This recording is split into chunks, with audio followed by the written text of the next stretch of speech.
அதிகாரம் 1 14 வரைக்கும் நம்ம மாறி மாறி வாசிப்போம். உபாகமம் 28 1 14 வரைக்கும் நம்ம மாறி மாறி வாசிப்போம். பக்கம் 257 பக்கம். இன்று நான் உனக்கு விதிக்கிற உன் தேவனாகிய கர்த்தருடைய கட்டளையின் அப்பா அருமையான ஒரு பாட்டு கூட்டத்தையும் என் தேவன் நடத்தி தருகிறாச்சா. நமக்கு கொடான கோடி சொந்தரம் அப்பா. விசேஷமாக இப்பொழுதும் கர்த்தாவே, நாங்கள் அனைவரும் ஆவியானவரே உம்முடைய தேவதாசனை கொண்டு மறைத்து மகன் மூலமாக பேசுகிற வார்த்தைகளுக்காக நாங்கள் காத்து கொண்டு இருக்கிறோம் அப்பா. அப்பாவுடைய வார்த்தை கிடைத்த உடனே உட்கொண்டேன் என்று சொன்ன எரேமியா தீர்க்கதரிசி போல நாங்கள் காத்து கொண்டு இருக்கிறோம். ராஜாவே, இந்த நேரத்தில் அந்த மகனை மறைத்து நீர் அந்த மகன் மூலமாக ஆண்டவரை பேசும்படியாக செபிக்கிறேன் கர்த்தாவே. அப்பா, விசேஷமாக கூட தகப்பனே, நாலு தின ஆராதனையும் சிறப்பாக நடத்தி விசேஷமாக அப்பா ஞானத்தான ஆராதனை வைத்திருக்கிறபடியால் ஊழியக்கார பிள்ளைகள் அவர்கள் ஆயத்த பண்ணி இருக்கிற அந்த ஆத்துமாக்களை கொண்டு வர வேண்டும் ராஜா. என் தேவன் ஆண்டவரே, நாளை நாள் ஞானத்தான ஆராதனையும் ஆண்டவரே ஆரம்பமான ஓய்வு நாளையும் தெய்வீக ஆராதனையும் எல்லாவற்றையும் சிறப்பாக நடத்தி என் தேவன் தருபடியாக செல்கிற கர்த்தாவே, நாளை தினத்தில் எல்லா விசுவாசி பிள்ளைகள் அனைவரும் வந்து கலந்து கொள்ள உதவி செய்தப்பா. பரலோகத்தின் தேவன் அப்பா அசட்டையா இல்லாதபடிக்கு பிள்ளைகளுக்கு கர்த்தாவே பரிசுத்த ஆவியான இடைப்பட்டு பேசி என்னுடைய ஆலயத்திற்கு போக வேண்டும் என்ற நல்ல உணர்வுகளை என்னுடைய பிள்ளைகளுக்கு தேவன் தரும்படியாக செல்கிறோம். இப்பொழுதும் நாங்கள் எங்கள் சிந்தனைகளை சிதறிவிடாதபடிக்கு பரலோகத்தின் தேவன் பரிசுத்த ஆவியானவர் இந்த நேரத்தில் நாங்கள் கர்த்தாவே அப்பா உங்களுடைய வார்த்தைக்காக காத்துக் கொண்டிருக்கிறோம் அப்பா. அப்பா, உங்களுடைய வார்த்தை ஆண்டவரை எங்களுக்கு எவ்வளவோ ஆசீர்வாதமாக இருக்கிறாச்சா. அப்படியாக இந்த ஆராதனை முழுவதையும் என் தேவன் நடத்தி தரும்படியாக இயேசு கிறிஸ்துவின் நாமத்தின் வழியாக செபிக்கிறேன்.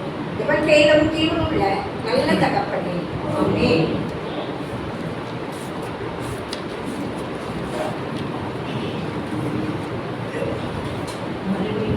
யூடியூப் நேயர்களுக்கும் நம் சபை விசுவாசிகளுக்கும் ஓய்வு நாள் வாழ்த்துக்களை தெரிவித்துக் கொள்கிறோம். இப்பொழுது நமக்கு வந்து தெய்வீக செய்தி பாஸ்டர் வந்து எடுத்து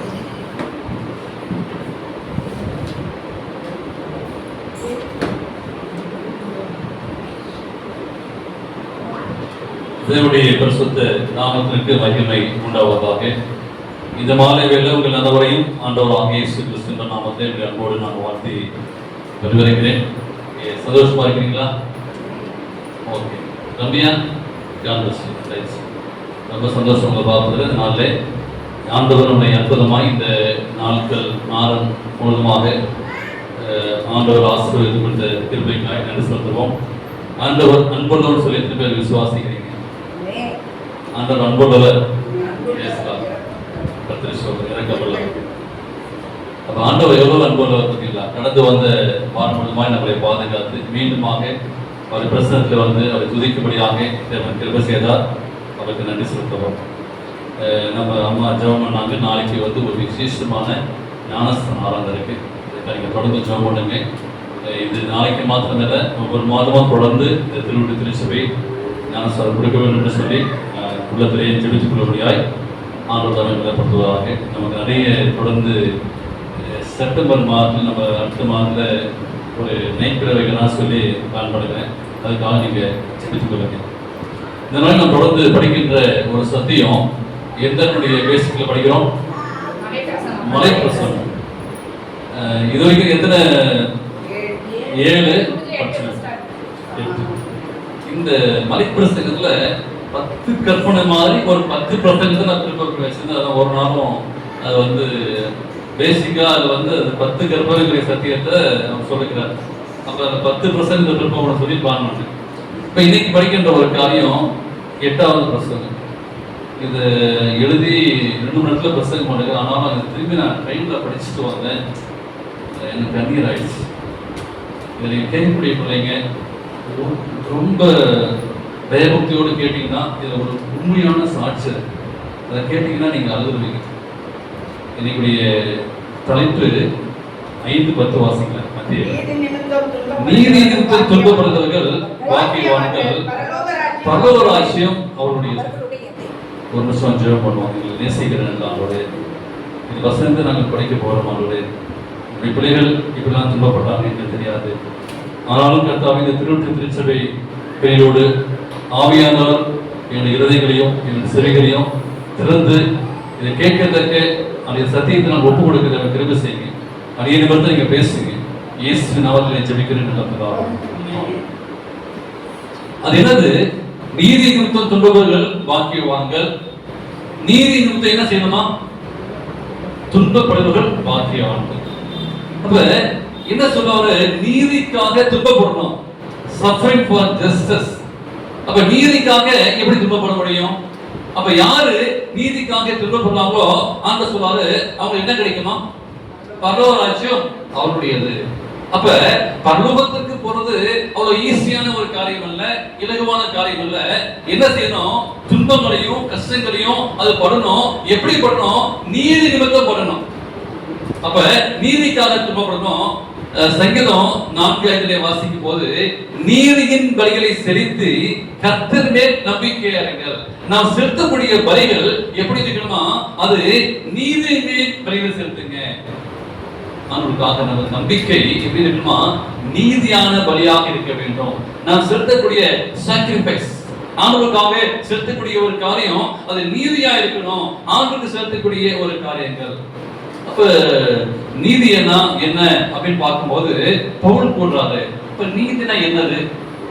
நான் நீதியா இருக்கிறேன், நான் உண்மையா இருக்கிறேன் அப்படின்னா எதையோ சொல்ல வராரு. அப்ப யாரு நீதி நிமித்தம் துன்பப்படுவாங்க?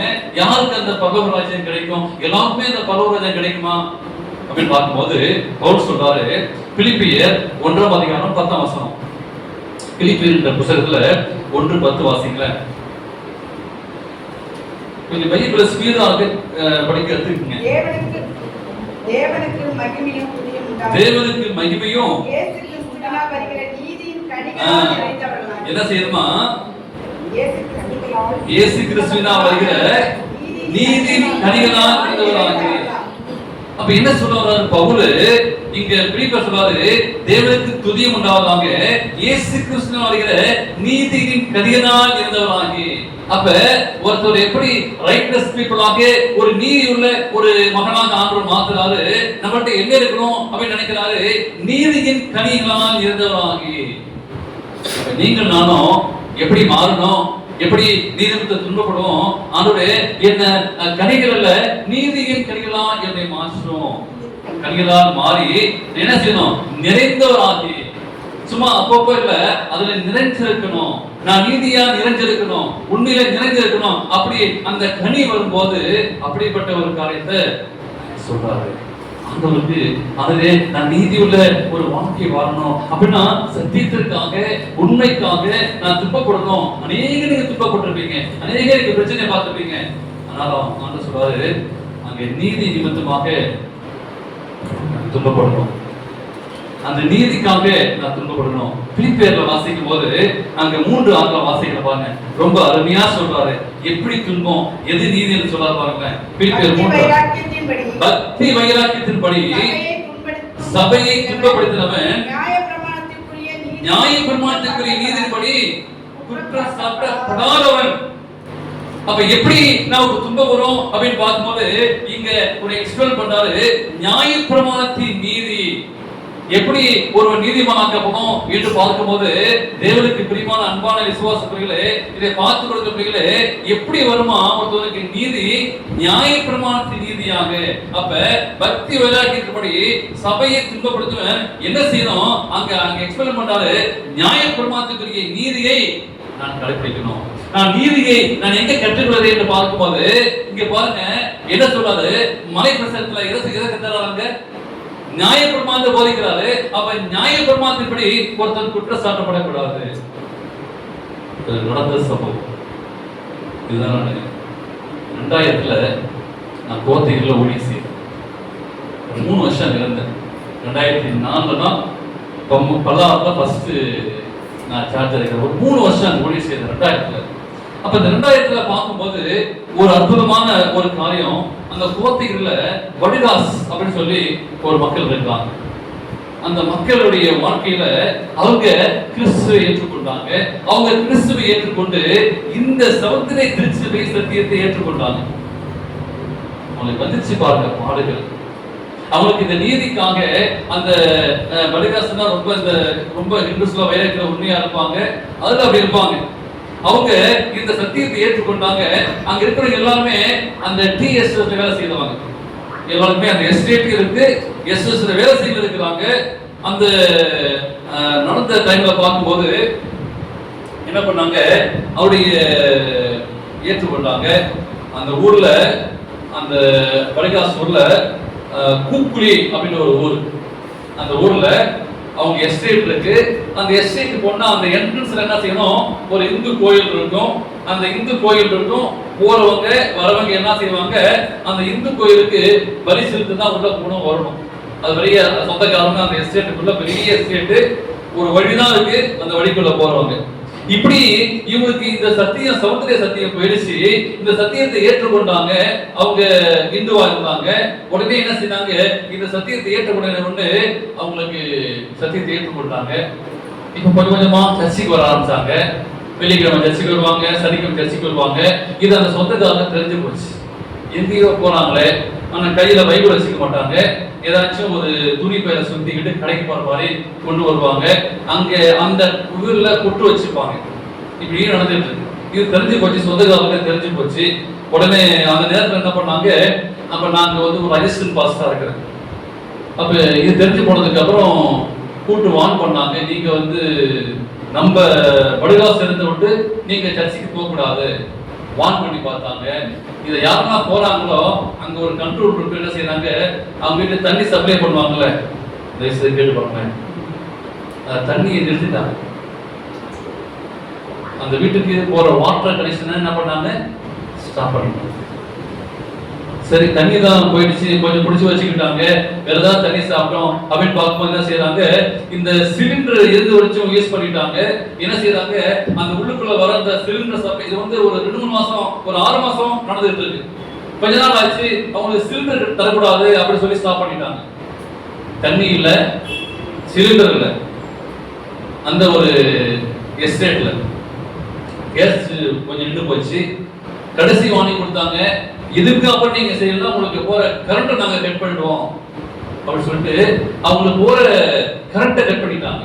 நான் நடந்த சம்பவம் சொல்லிட்டு இருக்கிறேன். வடிகாசு நம்ம ஊட்டி கோத்தகிரியில் நடந்த ஒரு வடிகாசு சம்பவத்துல இந்த செவன்த் டே அட்வென்டிஸ்ட் பிள்ளைங்க எப்படி நீதித்து துன்பப்பட்டாங்க என்பதை நான் சொல்லிட்டு இருக்கிறேன். மின்சாரம் நின்று போச்சு, கரண்ட் இல்ல, தண்ணி இல்ல, சிலிண்டர் இல்லை. பிள்ளைங்க நிறைய பிள்ளைங்க இருக்கிறாங்க, லேடிஸ் இருக்காங்க, ஜென்ஸ் இருக்கிறாங்க. இப்படிப்பட்ட சமைக்க உணவு இல்லை. கொஞ்ச நாள் இருந்தாங்க, சிலிண்டர் காலி ஆயிடுச்சு. இப்ப என்ன பண்ணிருப்பாங்க, அரிசி தான் இருக்கு. அந்த அரிசி இருக்கு, அந்த அரிசியை ஊற வச்சு என்ன பண்ணாங்க, இந்த நாட்டு சக்கரை மிக்ஸ் பண்ணி வெறும் அரிசி ஊற வச்சு சாப்பிட்டாங்க. கொஞ்ச நாள் போயிடுச்சு, சிலிண்டர் இல்லை, அரிசி இல்லை, முடிஞ்சு போச்சு. இப்ப எல்லாம் பேசிக்கிறாங்க என்ன செய்யலாம். அப்ப நைட்ல ஒரு பாஸ்டர், அப்ப ஈரோட்ல பாஸ்டர் துரராஜ் டைரக்டர் இருக்கிறாங்க. என்னாச்சு, போன் பண்ணி பேசிட்டு மிட் நைட்ல ஒரு பின்பக்கமா ஒரு லாரி நிறுத்தி வச்சுக்கிட்டு ரகசியமா என்ன பண்ணாங்க, நைட் என்ன பண்ணாங்க தெரியாம நைட்டு மிட் நைட்ல இருக்கிற ட்ரெஸ் எல்லாம் எடுத்து வந்துட்டாங்க. சொத்தை விட்டாங்க, வீட்டை விட்டாங்க, எஸ்டேட்டை விட்டாங்க. ஒன்றும் தேவையில்லை அப்படி சொல்லிட்டு, சத்தியம் முக்கியமானது. அப்ப நாங்க அந்த சிலைக்கு முன்னு நிக்க மாட்டோம், வணங்க மாட்டோம் சொல்லிட்டு என்ன பண்ணாங்க, ஊர் விட்டே வந்துட்டாங்க. ஊர் விட்டே வந்துட்டு அந்த டைம்ல நம்ம மிஷன் என்ன பண்ணாங்க, அங்க ஒரு 4-5 பேருக்கு வாடகை எடுத்து வாங்கி கொடுத்து அங்க தங்க ஆரம்பிச்சாங்க. ரொம்ப வருஷமா அங்கதான் இருந்தாங்க. நானும் அங்கதான் விசிட்டிங் போவோம், படிக்க போவோம். அங்க போய் விசிட்டிங் போவோம். கட்டப்பட்டு அப்படின்னு ஒரு ஊர் இருக்கு. அந்த ஊர்ல ஒரு 7 குடும்பத்துல 7 பேர் வாடகை எடுத்து என்ன பண்ணாங்க, இப்ப சொந்த எஸ்டேட் இருக்கு, சொந்த எஸ்டேட் இருக்கு. இப்ப என்ன பண்றாங்க, வேலை இல்லை. இவங்க என்ன பண்றாங்க, எஸ்டேட் முதலாளியா இருந்தவங்க இன்னொரு இடத்துல போயிட்டு வேலை செய்ய போறாங்க. என்ன வேலை, அந்த டீல பின்பக்கம் எடுக்க பார்த்தீங்களா, இப்ப வேலைக்கு போறாங்க. யோசிப்பாங்க, சொந்த எஸ்டேட்டை விட்டு அவங்கள்ட்ட ஒரு 50 பேர் 20 பேர் வேலை பண்ணாங்க, இடத்த விட்டுட்டாங்க, அந்த இலை முத்தி போயிடுச்சு, இப்ப வேலைக்கு போறாங்க. 1 கிலோ 22 ரூபாய் 23 ரூபா அந்த டைம்ல ஒரு டீ பச்சை இலையை வாங்குவாங்க. அது 150 ரூபா வந்துட்டு அப்படி வாழ்க்கை பம்பு ஸ்டவ் வச்சு ஆரம்பிக்கிறாங்க. வேலை பண்ணிட்டு வாழையை வந்து குடிப்பெருந்தாங்க. சத்தியத்துக்காக வந்து ஃபர்ஸ்ட் ஈரோட்டில் வந்து ஒரு சர்ச்சில் தங்க வச்சு அங்கே சாப்பாடுலாம் கொடுத்து எத்தனை பேர் அப்படின்னு கேட்டு உங்களுக்கு அவங்க வாடகை கொடுத்து கொஞ்ச நாள் அரிசி வாங்கி கொடுத்து அப்புறம் வேலைக்கு போயிட்டு அப்படி அந்த பிள்ளைங்க என்ன பண்ணாங்க. அதுலேருந்து ஒருத்தர் பாஸ்டா வந்துக்கிறார் சகோதரியார், சரிங்களா? 2-3 பேர் பாஸ்டா வந்துருக்கிறாங்க. சகோதரி சத்தியத்தில் வந்தவங்க அதுலேருந்து வந்தவங்க 3-4 பேர் நீங்க போத்தீங்கன்னா இன்னைக்கு ஒரு 4 பேர் அங்கே பாஸ்டா இருக்காங்க. இந்த வடிகாசுலேருந்து வந்தவங்க ஆண்டவருக்காக அறிவிக்காம நின்று சொத்து எல்லாம் போட்டோம் அப்படி சொல்லிட்டு அதுக்கப்புறம் அவங்க இடம் வாங்கி இன்ன வரைக்கும் வைரக்கமா இருக்கிறாங்க. நீதி யுத்தம் சொல்லப்படுறாங்க. சத்தியத்திற்காக தான் ஏனம் தான் சொந்தம் எல்லாத்தையும் விட்டுட்டு நைட்ல ஏறி வந்து யோசிப்பாங்க. அவருடைய கரண்ட் இல்லை, ஒரு நேரம் இருக்க முடியுதா? வாசகமே இருந்தாங்க, சிலிண்டர் இல்லை, சாப்பாடு எனக்குலாம் ஒரு வேளை பசியெல்லாம் தாங்க முடியாது. ஆனா அரிசி ஊற வச்சு நாட்டுகளை சாப்பிட்டு அப்படிலாம் இருந்தாங்க. இந்த சத்தியத்திற்காக ஏதோ ஒரு சத்தியம், இந்த சௌந்தரிய சத்தியம் நம்ம சர்ச்சைக்கு வந்துட்டோம் அப்படிலாம் இல்ல. அருமையான வாலிப பிள்ளைங்களை யோசிச்சு பாருங்க. அவங்க வீட்டுல இன்னைக்கு வாலிப இருந்தாங்க, அந்த பிள்ளைங்களாம் ரொம்ப அதுக்கப்புறம் நர்சிங் படிக்க வச்சு அதுக்கப்புறம் அந்த ஒரு பொண்ணு டாக்டர் படிச்சு வந்திருக்கு. அதுக்கப்புறம் ஏழை படிச்சிருக்காங்க வேலை பண்ணி. இந்த நீதி நிமித்தம் துன்பப்பட்டா என்ன கிடைக்கும்? பரவ ராஜா இருந்தாங்க, அவனோட சத்தியம் பொய்யா இருக்கணுமா? கஷ்டப்பட்டாங்க. நீதிக்காக துன்பப்படணும். எனக்கு கொடுக்கப்பட்ட சத்தியம் எப்படி இது? 2 தீமோத்தேயு வாசிங்க, 3:12 வாசிங்க. 2 தீமோத்தேயு 3:12.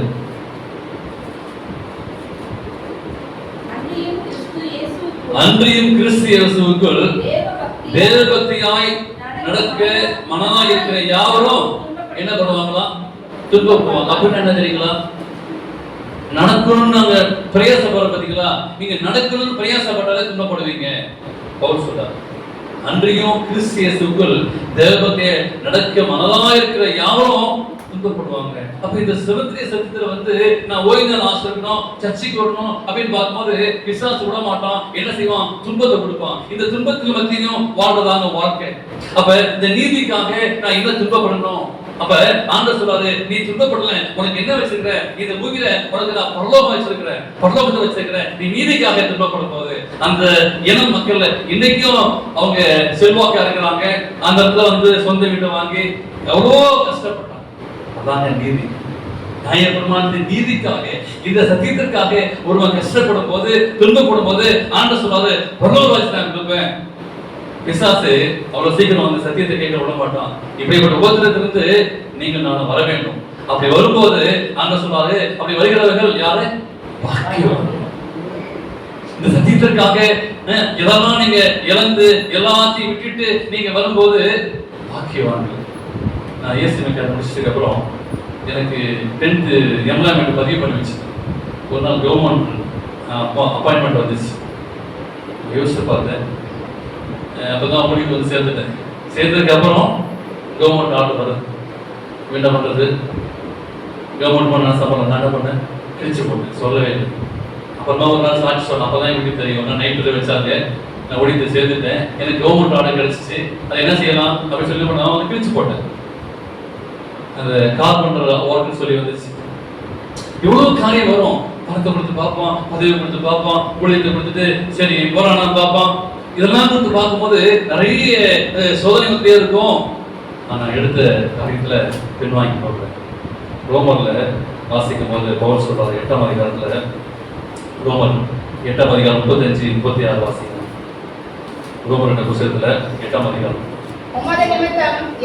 உமது நிமித்தம் எந்நேரமும் கொல்லப்படுகிறோம், ஆடுகளைப் போல் எண்ணப்படுகிறோம் என்று எழுதியிருக்கிறபடி நேரிட்டாலும் கிறிஸ்துவின் அன்பை விட்டு நம்மை பிரிப்பவன் யார்? உபத்திரவமோ, வியாகுலமோ, துன்பமோ, பசியோ, நிர்வாணமோ, நாசமோசமோ, பட்டயமோ, இவெல்லாவற்றையும் நாம் அன்பு கூறுவதனால் முற்றும்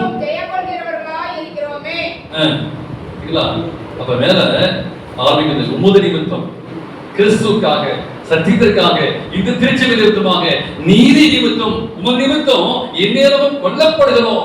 பவுல் சொல்றாரு, நான் கொல்லப்படுகிறோம், அப்புறம் அடிக்கப்படும் ஆடுகளை போல எண்ணப்படுகிறோம் என்று எதிர்க்கப்படி என்ன நேரிட்டாலும் சரி, இந்த சத்தியத்திற்காக, இந்த ஊழியத்தின் நிமித்தம் என்ன வந்தாலும் சரி, ஆகவே நான் சகிப்பேன்.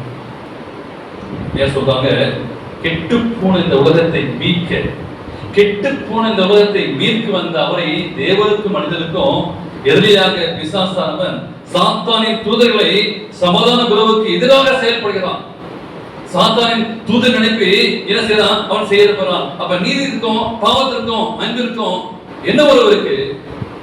தேவனுக்கு பிரியமானவர்களே, அப்ப உண்மைக்கும் பொய்க்கும் இடையில என்ன உறவு இருக்கு என்பதை நீங்கள் நான் இனி பார்க்க வேண்டும். கிறிஸ்துவின் ஆவியால் தூண்டப்படும் அனைவருக்கும் உபத்திரவம் காத்திருக்கும். கிறிஸ்துவுக்காக நீங்க வாழணும் அப்படின்னு பார்க்கும்போது உபத்திரவம் காத்திருக்கும். அப்ப உபத்திரத்தின் தன்மையை நீங்கள் பார்க்கும்போது, ஹிட்லர் காலத்துல பார்க்கும்போது என்ன மாதிரி ஒரு காரியம் பண்ணிடுச்சு. அப்ப இரண்டு நாட்கள் காலத்துல 1260 வருஷம் என்ன துன்பப்பட்டாங்க, உபத்திரத்தப்பட்டாங்க. ஆண்டவர் காலத்திற்கு ஏற்றபாடி ஒரு சூழ்நிலை மாறும். அப்ப 2 நாட்கள் வேற உபத்திரம், இன்னைக்கு எனக்கு வேற உபத்திரம், அது மேல நடந்த வேற உபத்திரம் இருக்காது, இன்னைக்கு வேற உபத்திரம் இருக்கும். அன்னைக்கு அவங்க எல்லாத்தையும் தியாகம் பண்ணாங்க, இன்னைக்கு நம்ம வேலை பிடிக்கிற மாதிரி வேலை கிடைக்கும், சில தியாகம் பண்ணி வர வேண்டும். தேவனுக்கு பிரியமான பிள்ளைகளே, 2 வருஷம் வாசிச்சு முடிப்போம். 2 தீமோத்தேயு 2ஆம் அதிகாரம் 12ஆம் வசனம். 2 தீமோத்தேயு 2:12. அவரோடு கூட பாடுபட்டால் அவரோடு கூட ஆளுகையும் செய்வோம். அவரை மறுதலித்தால் அவரும் நம்மளை மறுதலிப்பார். நம்ம செய்யணும், அவரோடு கூட பாடுபட்டால் அப்படின்னா, பாடுகள்னா உபத்திரம். அவரோடு கூட கிறிஸ்துவுக்காக பாடுகள் பட வேண்டும். இதெல்லாம் படும்போதுதான் அந்த என்ன செய்வோமா? அப்ப பாடுபட்டா என்ன செய்வோமா? ஆளுகை செய்வோம். அப்ப நீங்க கிறிஸ்துவுக்காக பாடுபடும் போது, கிறிஸ்துவுக்காக கஷ்டப்படும் போது, கிறிஸ்துவத்தை உபத்திரப்படும் போது, அந்த சொல்றாரு, இந்த உபத்திரம், இந்த கஷ்டம் எல்லாத்தையும் நான் உனக்கு என்ன பண்றேன், நீங்க என்னோட கூட ஆளுகை செய்வீங்க. அந்த அத்தாரிட்டி பவர், பகவத்துல ஆளுகை செய்யக்கூடிய பவர், அவரோடு கூட செய்யக்கூடிய அந்த ஆளுகையை கொடுப்பேன். யாரெல்லாம் நீங்க கஷ்டப்படுறீங்க, யாரெல்லாம் நீங்க துன்பப்படுறீங்க, யாரெல்லாம் நீங்க வேதனை போறீங்களோ, கிறிஸ்துக்காக, நீதிக்காக, இந்த திருச்சபைக்காக, இந்த சத்தியத்திற்காக, ஐயோ ஓய்வா வந்துருச்சு அப்படி சொல்லி ஒருவேளை நமக்கு அதெல்லாம் தாண்டி வர முடியாது, பெருசா நிறைய பிரச்சனை கொண்டு வருவான். ஆனாலும் நீங்க தாண்டி வந்துட்டீங்கன்னா ஆண்டு சொல்றாரு, நாளைக்கு சரி. 119:21 தாவீது சொல்றாரு, உபத்திரப்பட்டது நல்லது, அதனால் வெளிப்படுத்தல் 7ஆம் அதிகாரம் 14 வசனம் வாசிங்க. வெளிப்படுத்தல் 7:14 முடிச்சிடும் வாசி. வெளிப்படுத்தல் 7:14.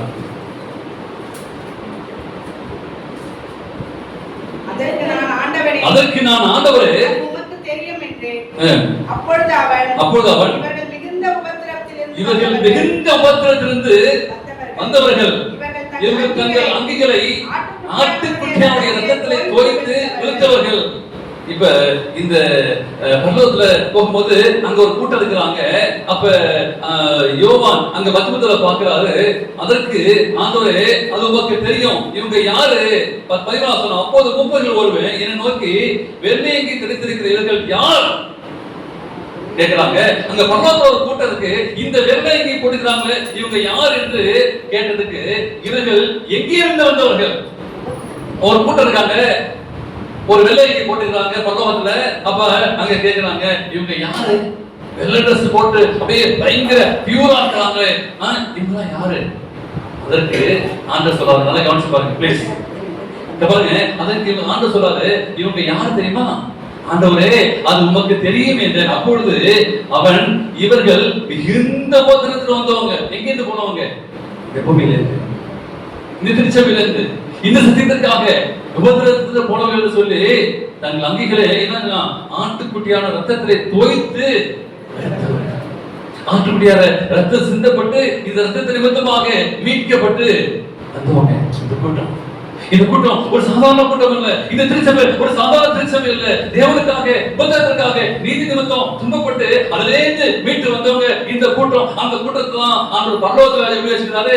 ஆளுகை செய் கூட்டமா, வெள்ளங்கி போட்ட கூட்டமா வச்சிருக்காரு. நீதி நிமித்தம் துன்பப்படுகிறவர்கள் பாக்கியவான். திருச்சபை, இந்த விசுவாசம், இந்த விசுவாசம் பிள்ளைகள் அந்த சொல்றாரு, நீதி நிமித்தம் நீங்க துன்பப்பட்டீங்கன்னா நீங்க பாக்கியமா இருப்பீங்க. நீங்க என்னோடு ஆளுகை செய்வீங்க அப்படின்ற ஆசீர்வாதத்தை அந்த முதலாவது காலை இந்த இரவு நேரத்தில் இந்த பார்த்து அருமையான பிள்ளைகளை உங்களுடைய வாழ்க்கைகளை ஆண்டவருக்காக ஒப்புக்கொள்வீங்களா? துன்பம் வரும், கஷ்டம் வரும், பிரச்சனை வரும், போராட்டம் வரும், ஆண்டோடு நீங்க பாடுபடுங்க. பருவத்தில் ஆளுகை செய்யக்கூடிய ஆசீர்வாதத்தை தேவன் தருவார். ஆமென்.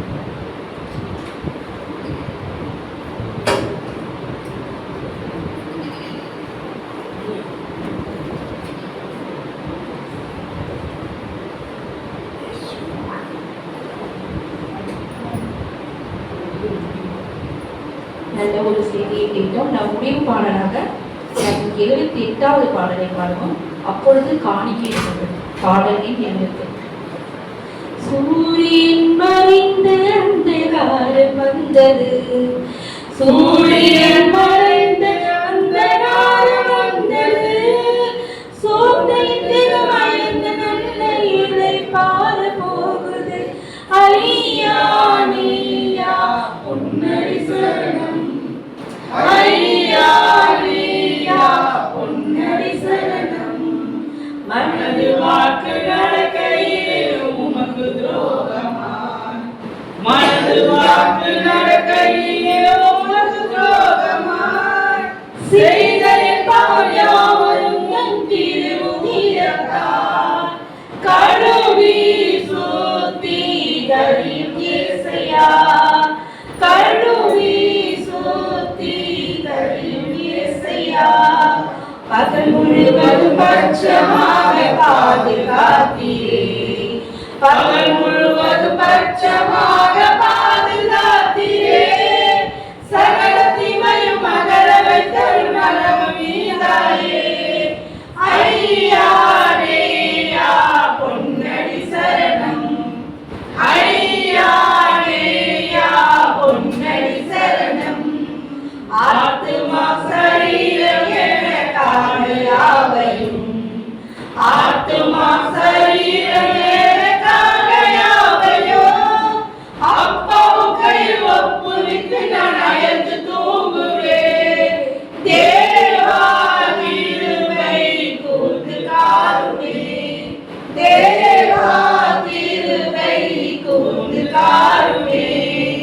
ராணி வரும் மோசம் ஒன்றும் என்னை சேராமல், ராணி வரும் மோசம் ஒன்றும் என்னை சேராமல், பேரின் சொப்பன தீய சொப்பன மனதில் நேராமல், தேவா உன்னல் காவல் தாருமே, தேவா உன்னல் காவல் தாருமே.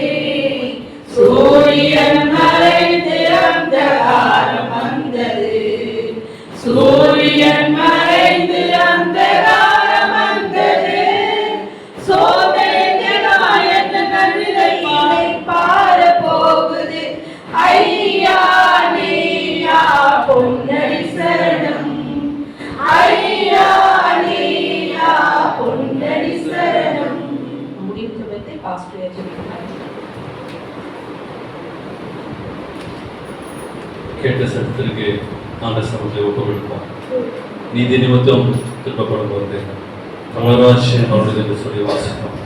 பரலோகத்தின் மெய்யான தேவனே, எங்களுடைய கிடத்திலே இந்த சத்தியத்தை கொடுத்துள்ள நாளுடைய இந்த சத்தியத்தை நாங்கள் கைக்கொள்ள பிரயாசப்படுகிறோம். விசாசாரம் கர்த்தாவே, வரக்கூடிய துன்பத்திலிருந்து உபத்திலிருந்து அநேக பிள்ளைகள் விலகி போனாங்கப்பா. இந்த திருச்சபையை நீ தெரிந்து கொண்டீர், இந்த திருச்சபை விசுவாசங்களை தெரிந்து கொண்டீர். எத்தனையோ உபத்திரங்கள், எத்தனையோ கஷ்டங்களப்பா. ஆனாலும் கொடுக்கப்பட்ட சத்தியம், ஏற்றுக்கொள்ளப்பட்ட சத்தியம் உண்மையான சொல்லி கர்த்தாவே நாங்கள் விசுவாசிக்கிற கர்த்தாவே எத்தனையோ சோதனை வந்தாலும், எத்தனையோ கஷ்டம் வந்தாலும், எத்தனையோ உபத்திரம் வந்தாலும் கர்த்தாவே, நீதிக்காக உண்மைக்காக நாங்கள் வாழ வேண்டும் சொல்லி இதனால தீர்மானிக்கிறேன் கர்த்தாவே. இதை பார்த்து விடுகிற அருமையான பிள்ளைகள் எத்தனையோ நாட்களை, எத்தனையோ சத்தியத்தை கர்த்தாவே இந்த பிள்ளைகள் கேட்டும் அவர்களை உதறி தள்ளிவிட்டு போன பிள்ளைகளுக்கு ஆட்சேபிக்கிறப்பா. மீண்டும் ஆகிய சத்தியம் எங்களை அறைகுள் கொடுத்து அணைக்கிறது கர்த்தாவே. பரலோகத்தின் மெய்யான தேவனே, இதை கேட்ட நாங்கள் ஆண்டவரே இனியாவது ஆண்டவருக்காக நாங்கள் வாழ வேண்டும். எத்தனை உபத்திரம் வந்தாலும், எத்தனை கஷ்டம் வந்தாலும், எத்தனை சோதனை வந்தாலும் கர்த்தாவே, நீதிக்காக உண்மைக்காக நியாய பிரமாணத்தின் நீதியை நாங்கள் கைக்குள்ளும்படியாக நாங்கள் செபிக்கிறப்பா. உள்ளத்திலே அப்படிப்பட்ட வாஞ்சையை தரும்படியாக செபிக்கிறோம். வாழைகளுக்காக செபிக்கிறப்பா. நீங்க பேசும்படியாக செபிக்கிறோம். ஆண்டவரே, அந்த கோத்திகளிலே வாழ்ந்த பிள்ளைகள் எவ்வளவு சாட்சியாக வாழ்ந்தார்கள் கர்த்தாவே. அப்படிப்பட்ட சாட்சியை எங்களுடைய வாழ்க்கையில எங்கள் சாட்சியாய் வாழத்தக்க நீங்க பேசுங்கப்பா. பேசும்படியாக செபிக்கிறோம். திருச்சபை மற்றும் இந்த யூடியூப்ல பார்த்துக்கொண்ட பிள்ளைகளுக்காக நாங்கள் செபிக்கிறோம். என்ன உபத்திரம் வந்தாலும், என்ன கஷ்டம் வந்தாலும் அவனுக்காய் சாட்சியாய் வாழத்தக்க எங்களை பலப்படுத்தும் ஐயா. இந்த வேளையில நாங்கள் ஒப்பு கொடுக்கிறோம் கர்த்தாவே. நாங்கள் சாட்சியாய் வாழ, நீதியாய் வாழ ஒப்பு கொடுக்கிறோம் கர்த்தாவே. விசேஷமாய் வாழிய பிள்ளைகள் மேலுடைய ஆவியை ஊற்றும்படியாக செபிக்கிறோம். திருச்சபை மூப்பர் மேலுடைய ஆவியை ஊற்றும்படியாக செபிக்கிறோம். திருச்சபை மூத்த விசுவாசி மேல் ஆவியை ஊற்றும்படியாக நாங்கள் செபிக்கிறோம். நாங்கள் எழுப்பி பிரயாசிக்க நீங்க உதவி செய்ய கர்த்தாவே. இந்த சத்தியத்தில் விழித்திரைக்கு உதவி செய்யும். கேட்ட பிள்ளைகளை நீங்கள் ஒவ்வொருவரையும் குடும்பமாக தனித்தனியாக தொட்டு ஆசீர்வதிக்கும்படியாக இயேசுவின் நாமத்தில் ஜெபிக்கிறேன் ஜீவனந்தமாக. ஆமென். என் ஆத்மாவே கர்த்தரை ஸ்தோத்திரி. என் உடலே கிறிஸ்துவை ஸ்தோத்திரி.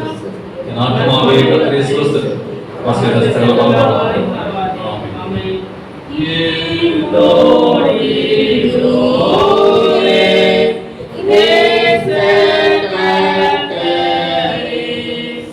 Yes,